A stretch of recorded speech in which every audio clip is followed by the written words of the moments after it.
অনেক থ্যাঙ্কস যে আমার সম্পর্কে একটু বলে দেওয়ার জন্য। আমি আসলে মানে একটু নিজের সম্পর্কে শুনতে আসলে সবার ভালো লাগে, কিন্তু আজকে আমি শুনবো এখানে যারা আছে সবার স্বপ্নের কথা, সবার পটেনশিয়ালের কথা, সবার ভিতরে লুকানো স্বপ্নগুলির কথা।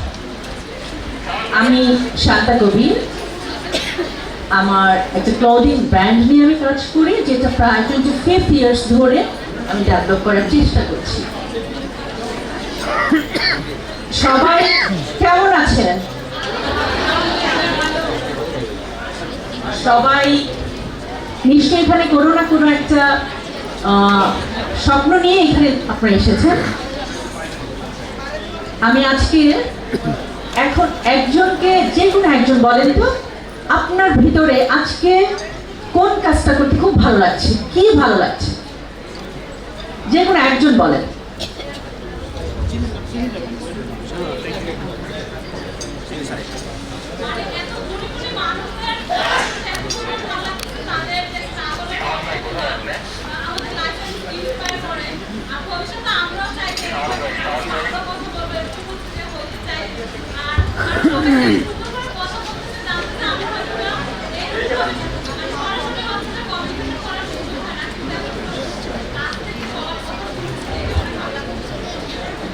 Thank you. কি নাম তোমার? রুনা আক্তার। তোমার জন্য অনেক দোয়া রইল যেন তুমি তোমার এই ইচ্ছাটাকে খুব শিগগিরই এক্সিকিউট করতে পারো। ইচ্ছার সাথে যেন তোমার বাস্তবতার মিল হয়ে যায়। আমি আরেকটা প্রশ্ন করব, আপনাদের কি করতে ভালো লাগে, মানে আপনাদের ভিতরের পটেনশিয়ালটা, যে কোনো একজন বলবেন যে আপনার ভিতরের পটেনশিয়ালটা কি, মানে আপনার মনের ভিতরে কোন কাজটা করতে ভালো লাগে?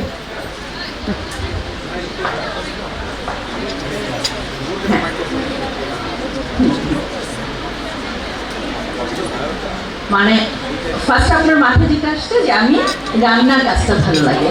আপনি প্রতিদিন আপনার এই ভালো লাগাটার সাথে আপনি নিজে কথা বলবেন, আপনার ভিতরটাকে দুটো ভাগ করবেন, একটা আপনি আর একটা আপনার ইনার মি। আপনার কেন ভালো লাগে এবং আপনি কতটুকু এই ভালো লাগাটাকে কতটুকু সাকসেস পর্যায়ে নিতে পারেন, প্রতিদিন কথা বলবেন। তাহলে দেখবেন আপনার কোনো মেন্টরস লাগবে না, আপনি আপনার নিজের মেন্টরস হবেন। আরেকটা আমি আরেকজনকে জিজ্ঞেস করবো, পিছন থেকে ইন্সপিরেশন, মানে মা বা চাচি বা দাদি, এরকম কি আছেন যে আপনাদের পিছনে ইন্সপিরেশনটাকে একটা লিগেসি হিসেবে ধরে রাখতে চান?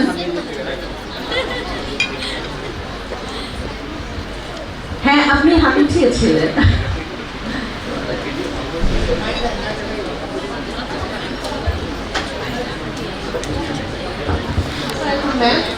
আপনাকে আগে ধন্যবাদ জানাচ্ছি এই কারণে যে আপনি প্রথম দাঁড়িয়ে আমাদের উদ্যোক্তাদের কথাটা শুনতে চেয়েছেন, সেজন্য আপনাকে আবার অসংখ্য ধন্যবাদ। আর তার আগে আমি আমার পরিচয়টা দিই। আমি একজন নারী উদ্যোক্তা, সাথে আমি Savar government college alumni association department of ম্যানেজমেন্টের সাংগঠনিক সম্পাদক। ভেরি গুড, তোমার সাথে পরিচয় হয়ে আমারও ভালো লাগে। Thank you ma'am. আর আপনার ইনস্ট্রাকশনের যে কথাটা বললেন, তার আগে আমি আমার একটা ছোট কথা বলে নিই। কিছুক্ষণ আগে রীতা ম্যাম একটা খুব সুন্দর কথা বলে গেছেন। উনি যখন খাবারের বিজনেস করতেন তখন ওনাকে মানুষ বুয়া বলছে। আসলে আমরা মেয়েরা যখন কাজটা শুরু করি, আমরা কিন্তু ফার্স্ট বাধাগ্রস্ত হয়ে আমাদের কাছের মানুষ, ফ্রেন্ড সার্কেল, রিলেটিভস, নাইবার্স, এদের ধারা। কিন্তু আমরা যখন কাজে সাকসেস হয়ে যাই, সেটার কিন্তু প্রশংসা তখন আমরা পাই। যেমন আমি যখন চা পাতা নিয়ে কাজ করি, আমার পণ্যটা আমি যখন একজনকে দিতাম, সে রিসিভ করতে এমন ভাবে যে তার হাতে আমি একটা অ্যাটম বম দিচ্ছি, যেই কোনো সময় এটা ব্রাস্ট হবে। তো মানে আমাদের কনফিডেন্স কিন্তু তারা নষ্ট করে দিত। আমি আমার এই জায়গায় আসছি মূলত আমার শাশুড়ির আগ্রহে। তার কথা ছিল, তুমি পড়াশোনা কমপ্লিট করছো, তুমি বিবিএ এমবিএ কমপ্লিট করছো, তুমি কিছু করো, যেহেতু তুমি বাচ্চা নিয়ে সামনে আগাতে পারছো না, তুমি কিছু করো। আমার ফার্স্ট বিজনেসের ফার্স্ট পুঁজি, সেটা আমার শাশুড়ি দেওয়া 1 লাখ টাকা, সেটা দিয়ে আমি শুরু করছি। একটা মিনিট, ওই শাশুড়ির জন্য আমরা সবাইকে হাততালি দিই। অবশ্যই অবশ্যই। বলেন। এখানে আমি বলবো আসলে আমরা মেয়েরা যতক্ষণ পর্যন্ত এই প্ল্যাটফর্মটা না দাঁড়ায় আমরা আমাদের কাজের মর্মটা বুঝি না। আমি আমার পাশের জনকে মোটিভেশন নষ্ট করে দিই। তো আমি বলবো ম্যাম আপনি আজকে এই মেয়ে যারা আমরা আছি আমাদেরকে একটা জিনিসই বলেন, যার যার জায়গা থেকে শেষ আমরা কষ্ট করি, কিন্তু একজন আরেকজনের কনফিডেন্স লেভেলটা যেন নষ্ট না করি। আমরাই কিন্তু আমাদের কনফিডেন্স নষ্ট করে দিই। Thank you ma'am. সবাই শুনলেন তো, তার খুব সুন্দর একটা কথা, সুন্দর একটা প্রস্তাব। আসলে আমরা সবাই খুব পজিটিভ ভাইব নিয়ে থাকি, সবাই সবাইকে পজিটিভলি এগিয়ে যেতে সাহায্য করি। এবার আমি যে কোনো একজনের ধৈর্য পরীক্ষা, একজন বলবেন যে আপনার উদ্যোগটা নিয়ে আপনার কতটুকু স্ট্রাগল ছিল এবং সেই জায়গাটা থেকে আপনি কতটুকু রাস্তা পেরিয়ে এসেছেন। আসসালামু আলাইকুম, আমি শুক্তি বলছিলাম। আমার একটা বিউটি পার্লার রয়েছে এবং আমি যখন ইন্টারমিডিয়েট পাস করি তখন হচ্ছে আমার বিয়ে হয়ে যায়। তো তখন আমার বয়স 18 শেষ হয়ে 19-এ পড়েছে আর কি। তখন আমি গ্রাম থেকে, খুব সাধারণ একটা মেয়ে, আমি গ্রাম থেকে আমি ঢাকায় এসেছি। তো যখন আমার ইন্টার কমপ্লিট, তখন বিয়ে হওয়ার পর আমাকে সবাই বলেছে যে পড়াশোনা করার আর দরকার নেই, যথেষ্ট পড়াশোনা হয়েছে, আমাদের মধ্যে অনেকে ম্যাট্রিক ইন্টার পাস করেছে, আর দরকার নেই। কিন্তু আমি এমন একজন মানুষ, আমি খুবই মানে মানে কি বলে মানে আমার খুব ইচ্ছা ছিল, আমার চেষ্টা, ধৈর্যটা আমার বরাবরই অনেক বেশি ছিল এবং আমি একটু পাশে কান না দিয়ে বা অন্যদের কথা না শুনে নিজের মতো আগাতে পছন্দ করি। তো আমি বলেছি যে না, আমাকে পড়াশোনা শেষ করতে হবে। সেই আমি মাস্টার্স কমপ্লিট করেছি পলিটিক্যাল সায়েন্সে তিতুমির কলেজ থেকে। কিন্তু এর মধ্যে অনেক আমাকে অনেক বাধা পেরিয়ে আসতে হয়েছে এবং আমার শ্বশুরবাড়ি আমার তারপরে হচ্ছে আমার বেবি হয়ে গেছে বিয়ের পর। তো আমার বড় ছেলের বয়স হচ্ছে 18, এবছর এসএসসি পরীক্ষা দিয়েছে। তো যাই হোক, এরপরে আমার বিয়ের পরে আমি পড়াশোনা শেষ করলাম, মাস্টার্স কমপ্লিট করে আমি ব্যাংকে জব করলাম। তো ব্যাংকে জবে ঢুকে আমার অনেক প্রবলেম হচ্ছিল, আমার বাচ্চাকেও রাখতে পারছে না, আমার অনেক সমস্যা, আমি শ্বশুরবাড়ি সময় দিচ্ছি না। তারপর হচ্ছে আমি ব্যাংক জব ছেড়ে দিলাম, মানে সবার ছেড়ে দিলাম। তারপর আমার মনে হলো যে আমি তাহলে নিজে কিছু করব। আমি যখন ব্যাংকে জব করতে গিয়ে যখন কাস্টমার কনভিন্স করেছি, বা আমি যখন ব্যাংকের দায়িত্ব পালন করতাম, তখন আমার মনে হতো যে আমি এটা না করে আমি নিজের জন্য কিছু করতে পারি, আমি নিজেকে তৈরি করবো, নিজের মতো করে কাজ করবো। তখন আমার স্বাধীনতা থাকবে, আমি আমার বাচ্চা সংসার সময় দিতে পারবো। আমার 17 বছর ধরে পার্লার, তো মোটামুটি ব্যাংক জব ছেড়ে দিয়ে আমি হচ্ছে পার্লারের বিজনেস শুরু করি এবং আমি তখন বাচ্চা ছোট নিয়ে কাজ করি, সামনের রুমে পার্লার, পেছনে বাসা, এরকম করে। তারপর হচ্ছে আমার এখন পর্যন্ত 3টা বেবি এবং আমি হচ্ছে মানে আমার ছোট বেবিটার বয়স হচ্ছে এই 1 বছর হবে আগামীকালকে, জন্মদিন ওর। তো যাই হোক, তো আমি এই পর্যন্ত এর মধ্যে শুধু একটা কাজ নিয়ে থেমে থাকি, আমি গান করতে পছন্দ করি। আমি ছায়ানটে এবছর লোকসঙ্গীত বিভাগে ফাইনাল ইয়ারে আছি। মোটামুটি আমি 8 বছর ধরে ছায়ানটের সাথে আছি এবং সপ্তাহে 2 দিন করে আমি ধানমন্ডিকে ক্লাস করি সাভার থেকে এবং আমার এই ছোট বেবি রেখে। এবং আমার বড় মেয়েটা, ওর বয়স হচ্ছে 8 বছর, ওকে নতুন হচ্ছে বিভাগীয় পর্যায়ে ফার্স্ট হয়েছিল ঢাকায়। এবং আমার মেয়ে যখন 2.5 মাস বয়স, তখন আমি ওকে ফর্মুলা দিয়ে বাসায় রেখে তারপর হচ্ছে আমার বড় মেয়েকে নিয়ে আমি নতুন কুড়ির পেছনে দৌড়েছি। সবাই আমার ধৈর্য দেখে খুব অবাক হতো যে একটা মানুষ, একটা মেয়ে মানুষ এত কিছু একসাথে কিভাবে করে। এবং আমার ছোট একটা শোরুম আছে, মোটামুটি গিফট আইটেম, কসমেটিক্স, সেখানে আমি সময় দেওয়ার চেষ্টা করি, বাচ্চাদের সময় দেওয়ার চেষ্টা করি। এবং আমি হাতে কিছু অর্নামেন্টস তৈরি করতাম, যে আপনি যেমন পরে আছেন কুর্তি, তারপর হচ্ছে আপনার এন্টিকের গহনা, এবং সেইগুলো আমি সেল করেছি। আমি ছায়ানটে ব্যাগ করে নিয়ে যেতাম এবং এমনও হয়েছে আমি বিভিন্ন মেলায় অ্যাটেন্ড করতাম আমার প্রোডাক্টগুলো নিয়ে। তো আমি কাজ করতে খুব পছন্দ করি এবং আমি সারাক্ষণ, মানে ঘুম ছাড়া আমি সারাদিন কাজ করি, মানে আমার এটা ভালো লাগে। মানে আমি যত কষ্টই থাকুক, যত বাধাই আসুক, তবে আপনার কাছে আমার একটা পরামর্শ নেওয়ার আছে বা আপনি আমাকে বলবেন। তবে এর জন্য আমি কখনো আমার কাছের মানুষদের থেকে উৎসাহ পাইনি, বরং বাধা পেয়েছি অনেক। এমন আমার বাবার বাড়ির, শ্বশুর বাড়ি করতে গিয়ে মানে আমার মাও বলেছে আর দরকার নেই, অনেক কিছুই তো করেছে আর দরকার নেই। কিন্তু এই যে কাছের মানুষ থেকে যখন বাধা আসে, তখন আমি এটা করবো বা কিভাবে এটাকে মানে নিব, সেটা আপনার কাছ থেকে আমি জানতে চাচ্ছিলাম। আমি আপনার কথাগুলি শুনে আমার মনে হচ্ছে মানে মা দুর্গার কয় হাত, আপনি কিন্তু তাই,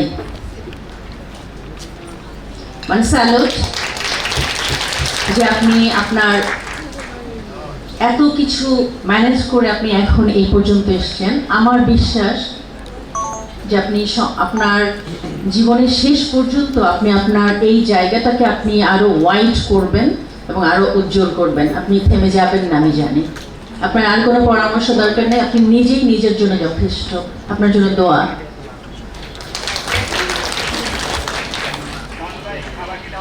একজন বলবেন নিজের সাথে কথা বলতে ভালোবাসেন কে?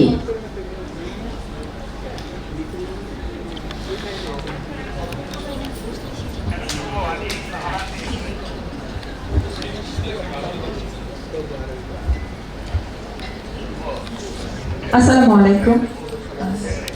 আমি অধিকাংশ সময় দেখা যায় কোনো কারণে যদি ব্যস্ত থাকি বা খুব, আর আমি ইমোশনাল হার্ট একটা মানুষ, যে খুব অল্প কার কথাতেই গিয়ে দুঃখ পাই।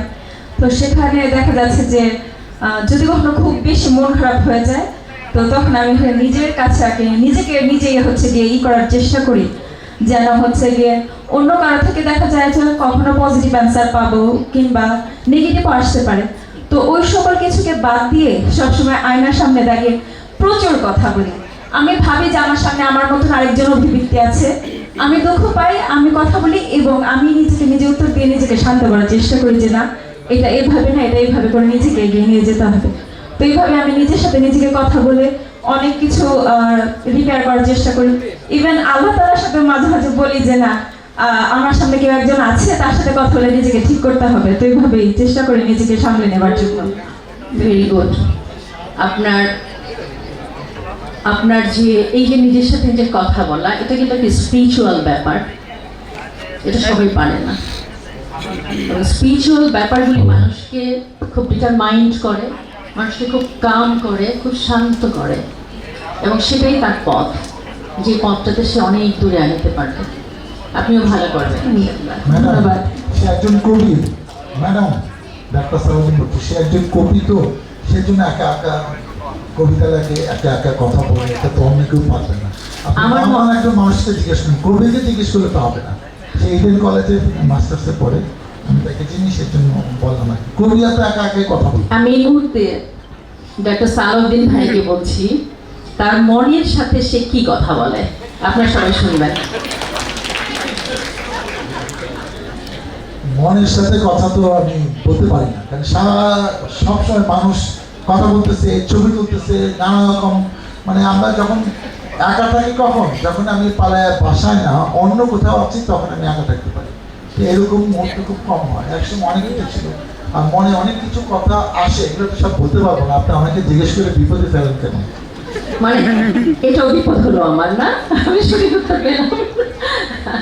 ওকে, আমরা সবাই এই সালাউদ্দিন ফাউন্ডেশনের দীর্ঘায়ু কামনা করি এবং তার এই উদ্যোগ সত্যিকারের সফলতায় আসুক। আমার এই উদ্যোগের সাথে আমাদের দেশ এগিয়ে যাক। আমরা সালাউদ্দিন ভাইয়ের জন্য একটা হাততালি দিতে চাই।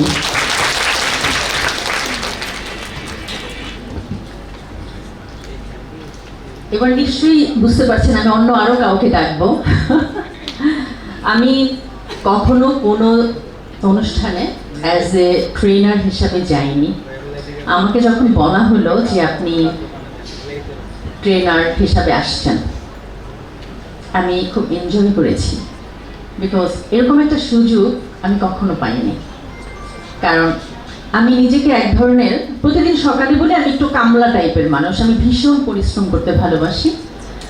55 ইয়ার্স আমার, আমি 18 ঘন্টা অলমোস্ট কাজ করি। আমার 3টা বাচ্চা, 2জন বাচ্চা পিএইচডি প্রোগ্রামিংয়ে আছে ইউনিভার্সিটি অফ ইলিনয় শিকাগোতে, একজন এআইতে, আরেকজন ট্রিপলিতে। আমার ছেলে ইউনিভার্সিটি অফ ইলিনয়ের টিচার, অলসো আন্ডার গ্রেডের বাচ্চাদের পড়ায়। আমার আরেকটি মেয়ে, ও জাপানে পড়াশোনা করছে আন্ডার গ্রেডে। তো আমার মেয়ে গত রোজাতে এসেছিল 2 সপ্তাহের জন্য। তা আমি ওকে নিয়ে একটু কোয়ালিটি টাইম, স্বাভাবিকভাবে শুয়ে শুয়ে গল্প করছি যে মা, ছোটবেলায় তোমাদের অনেক কম সময় দিয়েছি আমি। সরি, আমি একটু ইমোশনাল হয়ে যাচ্ছি। যেহেতু মায়েদের কাজ করতে হয়, তো বাচ্চারা কিন্তু সবচেয়ে বড় ভিকটিম, সবচেয়ে বড় সাক্ষী যে মায়ের পরিশ্রম এবং মায়ের আদরটা না পাওয়ার সাক্ষী বাচ্চারা। তো আমি আমার মেয়েকে বললাম যে ছোটবেলায় তোমাকে অনেক কম সময় দিয়েছি না মা। তো সে আমাকে বলল যে মা, জীবনে কিছু পেতে হলে কিছু পে করতে হয়। আমি তোমাকে ছোটবেলায় পাইনি, এখন তুমি আমাকে সুন্দর একটা জীবন দিতে সাহায্য করছো। আমরা প্রতিটা মা একটি জায়গায় একদম এক। একজন মা যদি রাস্তা থেকে চেয়েও খায়, একজন মা যদি প্রধানমন্ত্রীও হয়, এক জায়গায় থাকতে হয় মাতৃত্বের জায়গাটা থেকে। তো প্রতিটা মেয়ের যে স্ট্রাগলটা, সেটা আমরা একজন মেয়ে হয়ে আরেকজন মেয়েকে অবশ্যই বুঝবো, আশা করি। তখনই আমরা এগিয়ে যাব, তখনই এরকম ফাউন্ডেশনগুলি আমাদের অনেক দূর যেতে সাহায্য করবে। কারণ আজকে আমরা এখানে একসাথে হয়েছি, কোনো দ্বিধা দ্বন্দ্ব কিচ্ছু থাকবে না। আমরা হাতে হাত ধরে কাজ করব। যার যেটা পটেনশিয়াল আছে, যার যেটা মনের ভিতরের স্বপ্ন আছে, যার যেটা দক্ষতা আছে, কেউ বানাবে, কেউ বিক্রি করবে। পৃথিবীটা কিন্তু কেনা আর বেচার জায়গা, এছাড়া নাথিং, কিছু না। তোমার ভালোবাসাটা, তুমি একজনকে ভালোবাসলে সে তোমাকে ভালোবাসবে যদি তার পছন্দ হয়, আদারওয়াইজ না। কেনাকাটাটাই হলো এই জীবনের সবকিছু। একজন বানাবে, আরেকজন ভোগ করবে, একজন সাপ্লাই দিবে, আরেকজন, এটাই কিন্তু। সো এটা একটা চেইন। আমরা সবাই এই চেইনটা ধরে এগিয়ে যাব, বাংলাদেশকে আমরা এগিয়ে নিব। এবং আমাদের দেশের অনেক অনেক পটেনশিয়াল আছে, অনেক। আমরা প্রতিটা মানুষ এই মুহূর্তে, বাংলাদেশের সবচেয়ে বড় পটেনশিয়াল হলো মানে ইয়াং জেনারেশনের পার্সেন্টেজ সবচেয়ে বেশি। যেমন জাপানে এখন সবচেয়ে বেশি পার্সেন্টেজ বয়স্কদের, ওদের অর্থনৈতিক অনেক মন্দা যাচ্ছে। কিন্তু বাংলাদেশের একটা অর্থনৈতিক অনেক খারাপ অবস্থায় গেলেও আমরা বিশ্বাস করি আমরা এই দেশকে উঠিয়ে ফেলতে পারবো। বিকজ আমরা সবাই উদ্যোগী, আমরা সবাই উদ্যোক্তা হতে স্বপ্ন দেখছি, আমরা সবাই দেশকে ভালোবাসি। আর এই সালাউদ্দিন ফাউন্ডেশন উপলক্ষে আমি আপনাদের বলবো, যারা সম্পৃক্ত আছেন এখানে, এই ফাউন্ডেশনটার কথা চিন্তা করে আপনারা দিনে অন্তত 20 মিনিট কাজ বেশি করবেন। আপনাদের সমস্ত কাজ একদিকে শেষ করে আপনারা যে যেতে পারেন। আমি মনে করি যে সবাই যে কিছু তৈরি করতে হবে তা না। আপনি যদি এক মুষ্টি চাল জমিয়ে রাখেন, সেটাও কিন্তু আপনার একটা করণীয় বিষয়। সেটা আপনার বিপদের দিনে আপনার সঞ্চয় হয়ে আপনার পাশে দাঁড়াবে। আমি অনেক গ্রামে গিয়েছি, আমি দেখেছি একদম বয়স্ক শাশুড়িরা ঘরে শুয়ে আছে, রান্না হচ্ছে, রান্নার আগে বউকে বলছে, বৌমা একটু চাল রেখে দাও, মানে একটা মুঠ চাল রেখে দাও। সেটা তার বিপদে কিন্তু অনেক, হয়তো 5 কেজি চাল হয়ে গেছে 1 মাসে, সেটাও কিন্তু তার জন্য একটা সঞ্চয়, এবং এইটাও কিন্তু তার পরিবারের জন্য তার একটা উপার্জন। কারণ বিপদের সময় তার এই পুটলিটা কাজে লাগবে। আমি খুব ছোটবেলায় একটা সানন্দাতে একটা গল্প পড়েছিলাম। ইন্ডিয়ায় একজন মহিলা পুলিশ কমিশনার কিরণ বেদি, ওনার বাবাও ছিলেন পুলিশ কমিশনার। উনি যখন ক্লাস 2-এ পড়েন, তখন তাদের বাড়ির 5-6 মাইল দূরে তার স্কুল ছিল। সেই স্কুলে যাওয়ার জন্য যখন সে রেডি হতো, তার বাবার স্বাভাবিকভাবেই পশ ফ্যামিলি, 2-3টা গাড়ি ছিল, গাড়ির ড্রাইভার রেডি থাকতো। কিন্তু সে সমস্ত সবার চোখ ফাঁকি দিয়ে সে মাঝে মাঝে দৌড়ে একা একা তার স্কুলে চলে যেত। তখন তাকে একদিন তার বাবা খুব রাগ করে জিজ্ঞেস করলো, কেন তুমি এটা করো? যে আমার এত 3টা গাড়ি, এত মানুষ, তোমাকে সেবা দেওয়ার জন্য তো তোমাকে অনেক লোক আছে, কেন তুমি করো? সেই 2 বছর, ক্লাস 2-এর বাচ্চা তার বাবাকে বলল যে বাবা, আমি যে ফুয়েলটা বাঁচালাম, এইটাই আমার পরিবারের জন্য আমার উপার্জন এবং কন্ট্রিবিউশন। সো আমরা আমাদের প্রত্যেকটা ক্ষেত্রে, প্রতিটা মানুষের পটেনশিয়াল আছে, আমরা যার যেটা আছে সেটাকেই নার্চার করব। আমরা একদিন এই ছোট ছোট বিন্দু বিন্দু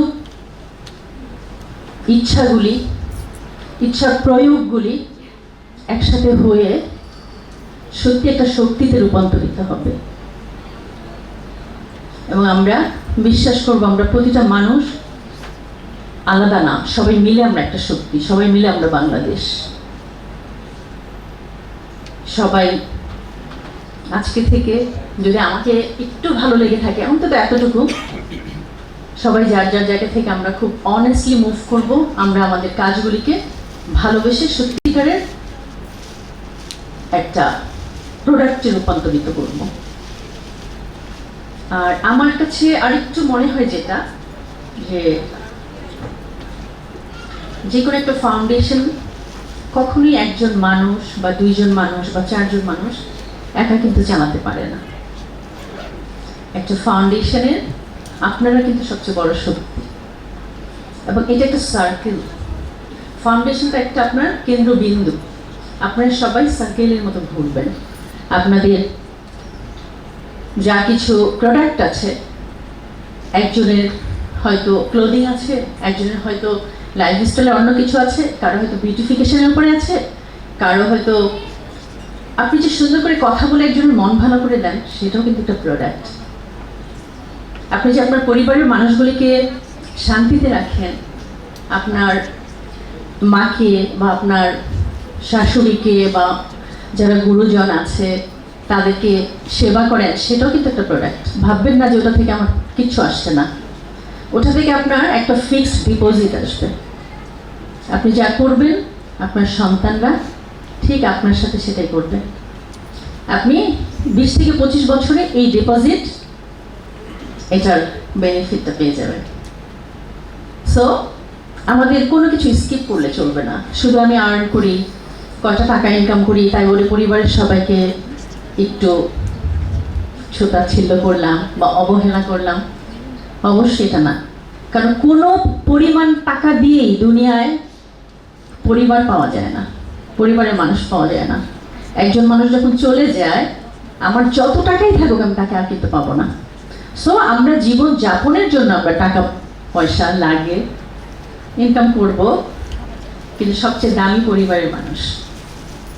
ছোট থেকে বড়, আমার সন্তান যেমন আমার কাছে খুব প্রিয়, আমার হাজবেন্ডও তার মায়ের সন্তান তার কাছে খুব প্রিয়। এটা একটা চেইন, একটা সার্কেল। আমার হাজবেন্ডের মাকে স্কিপ করে কিন্তু আমি কখনোই আমার হাজবেন্ডকে সম্মান দিতে পারবো না। তাকে সম্মান দিব, তার পরিবারের সবাইকে যদি আমি খেয়াল করি, ভালোবাসি, তাহলে কিন্তু তাকে সম্মান দেওয়া হয়। তো এই ব্যাপারগুলো আমরা খেয়াল করবো যে আমরা আমাদের ভিতরে যেই দক্ষতাগুলি আছে সেটা দিয়ে আমরা এক রকমের কি করি, উপার্জন করি। একটা প্রোডাক্ট তৈরি করে আমরা একটা উপার্জন করি, কিন্তু পরিবারকে সুন্দর রাখা এটাও কিন্তু একটা বড় রকমের উপার্জন, যেটা কোনো টাকার বিনিময়ে কেনা হয় না। মানে সম্পদ আর সম্পত্তির মতো ব্যবধান। টাকা পয়সাগুলো আমার সম্পদ, হস্তান্তর করা যাবে, কিন্তু আমার সম্পত্তিটা কি, সম্পত্তিটা হলো আমার টাকা পয়সা, আর সম্পদটা হলো আমার এই সম্পর্ক, যেটা আমার কাছ থেকে কেউ নিতে পারবে না, সবচেয়ে দামি। এই হলো আমার ভাবনাগুলি, আমার জীবন আদর্শ যেটা, এটা। আপনারা আশা করি আপনাদের যত রকমের কর্মময় উদ্যোগ আছে সুন্দরভাবে করবেন, এবং সালাউদ্দিন ফাউন্ডেশনের জন্য আবারও আমি বলছি যে ফাউন্ডেশনটা যেন খুব ভালোভাবে এগিয়ে যায়, এবং আপনাদের প্রত্যেকটা মানুষ শক্তিতে রূপান্তরিত হয়ে এখান থেকে যেন আমাদের দেশের সমৃদ্ধি হয়, প্রতিটা মানুষের ব্যক্তিগত সমৃদ্ধি হয়। কারণ মানুষ যখন উপার্জন করে তার কিছু ফ্রিডম তৈরি হয়, সেই ফ্রিডমটা সুন্দরভাবে যদি আপনি ব্যবহার করতে পারেন, সুন্দরভাবে যদি আপনি রক্ষণাবেক্ষণ করতে পারেন, তাহলে আপনি হবেন সত্যিকারের একজন মডেল।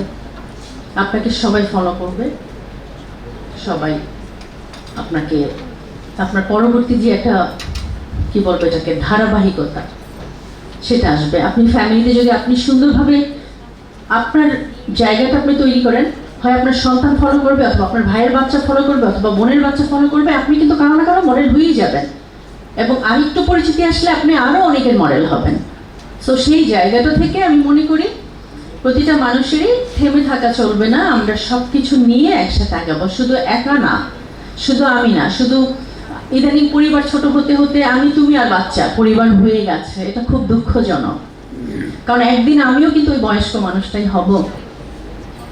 সো এটা খেয়াল করতে হবে আমি এখন কি করছি 50 বছর পরে সেটা আমার উপর দিয়ে কিন্তু অ্যাপ্লাই হবে। এটা হলো আমার পরিবার নিয়ে আসলে ভাবনা। আর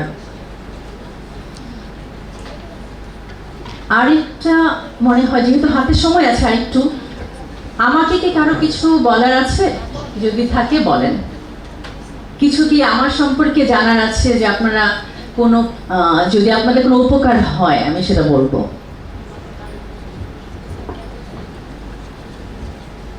এই সুযোগ কি হাতছাড়া করা ঠিক হবে? কঠিন কঠিন প্রশ্ন করেন, যেটা হলে একদম জর্জরিত হয়ে যায়, একদম মানে বিব্রত হবে, শান্তা কবি পালায়া একদম যাবে। জর্জরিত হয়ে যাবে।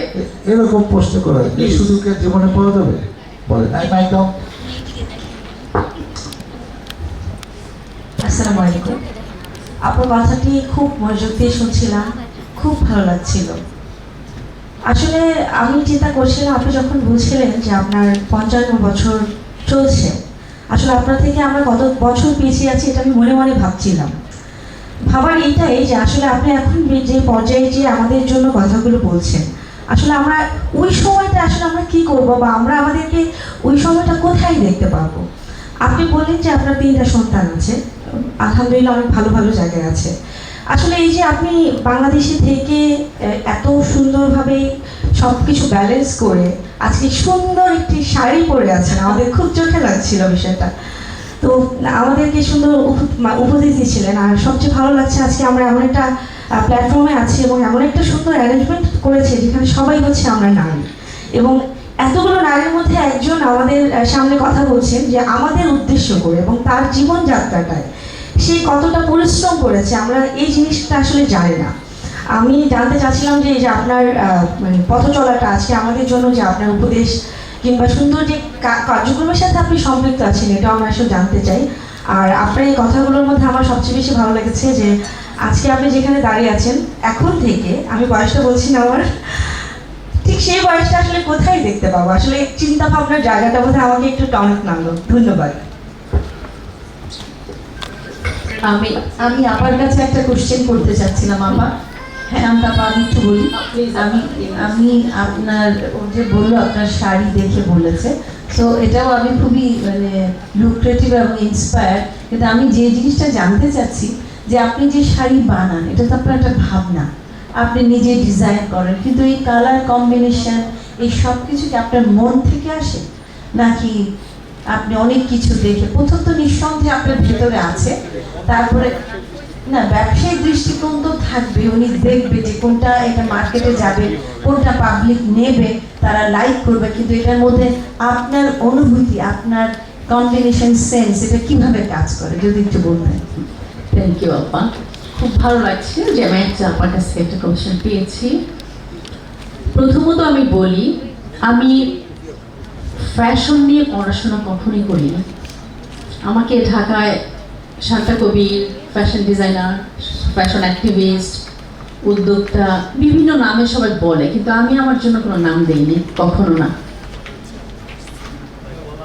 সবাই বলে ভালোবেসে বলে। আমি আমার ফ্যাশন নিয়ে পড়াশোনার একদিনের জন্য কোনো সুযোগ আমার হয়নি। আমি পড়াশোনা করেছি ঢাকা ইউনিভার্সিটিতে লিটারেচারে, বাংলা লিটারেচারে পড়াশোনা করেছি। 1997 আমি মাস্টার্স পাস আউট। তো এই যে আপা বললো যে আপনার ভিতর থেকে আসে নাকি কিছু দেখেন, সব কিছু আমার ভিতর থেকে আসে। একবার আমার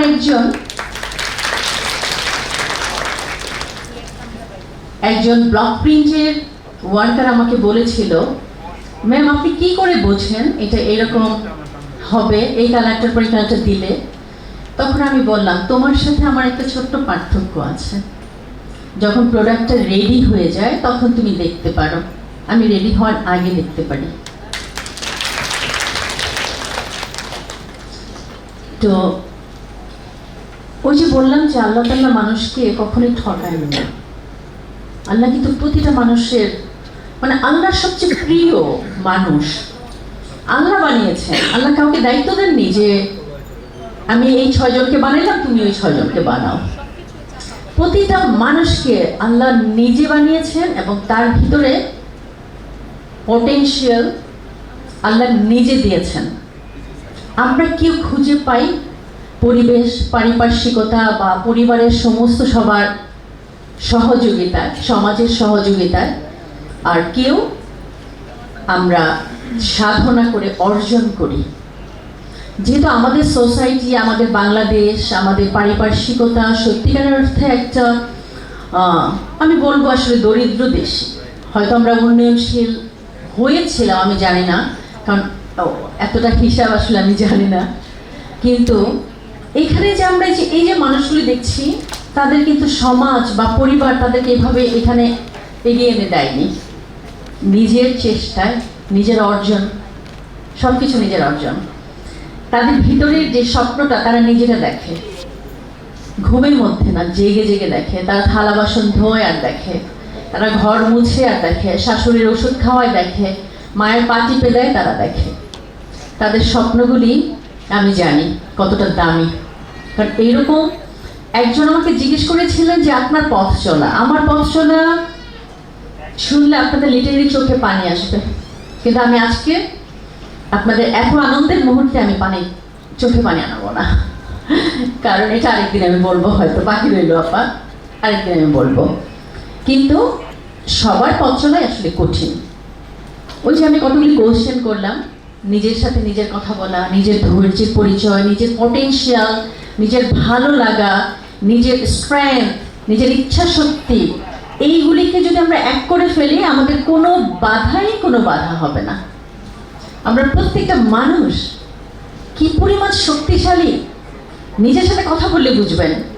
1 ঘন্টা আগে আপনার হয়তো মনটা ভেঙে গেছে, এই যে আপু চা পাতা দিতে গিয়েছে, এরকম করে রিসিভ করছে, হয়তো তার মনে হয়েছে কালকে আর এই বিজনেসটা করবো না। কিন্তু এটা মানে হলো আমার নিজেকে নিজে ঠকিয়ে বসে যাওয়া, আমাকে ঠকানো। কারণ আমি যা করছি আমার বিশ্বাস করতে হবে আমি যেটা করছি এটা সঠিক। প্রথমত নিজের সাথে কথা বলা যে আমি কি ঠিক করছি। আমি যখন দেখবো যে ইয়েস আমি ঠিক করছি, আর কোনো কিছু লাগে না। হ্যাঁ, সেখানে পরিবার থেকে একটু বাধা আসবে, কিন্তু এটা নিজের টেকনিক্যালি তাদের সাথে একটা বোঝাপড়ার জায়গা সুন্দর করে রেখে, হয়তো আমি আজকে 10 প্যাকেট দিতে পারতাম, আমি 5 প্যাকেট দিই, কিন্তু আমি থেমে যাব না। আমার পরিবারকে ঠিক রেখে আমি তাদের সাথে বোঝাপড়া করে আমি আমার উপার্জনটা, আমি আমার স্বচ্ছতাটাকে শেয়ার করব। আমরা থেমে যাব না, এটাই হলো আমাদের আসল কথা। তো সবার কি ভালো লাগলো এই যে আজকে কথাগুলি বললাম? কারোর কাছে একটু শক্তি লাগছে, অন্তরটাকে আলোকিত মনে হচ্ছে যে আমার খুব শক্তি বেড়ে গেছে। এইটা একজন ট্রেনারের সার্থকতা, যে আমার সাথে আপনারা একাত্ম হয়ে গেছেন। আপনারা সবাই ভালো থাকবেন। আমি আমার ব্যক্তিগত নাম্বারটা হয়তো বা আপনার কাছে শেয়ার করে যাব।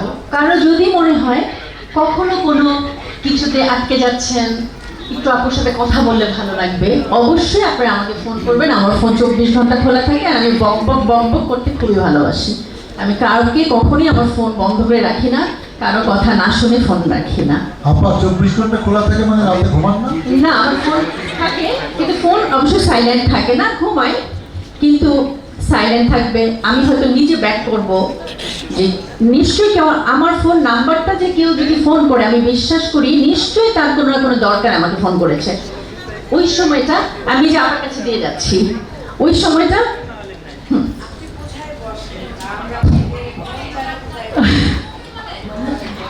কোথায় বসে থাকে না, ওনার বাসায় গিয়ে হাজির হবো। আর এসে আইটেল দরকার নেই, আবার একটা প্রোগ্রামে এই যে আমার গার্ডিয়ান চলে আসছে, আমার গার্ডিয়ান বলে দিবে যে আপনি এখানে আছেন, এখানে যাওয়া যায়।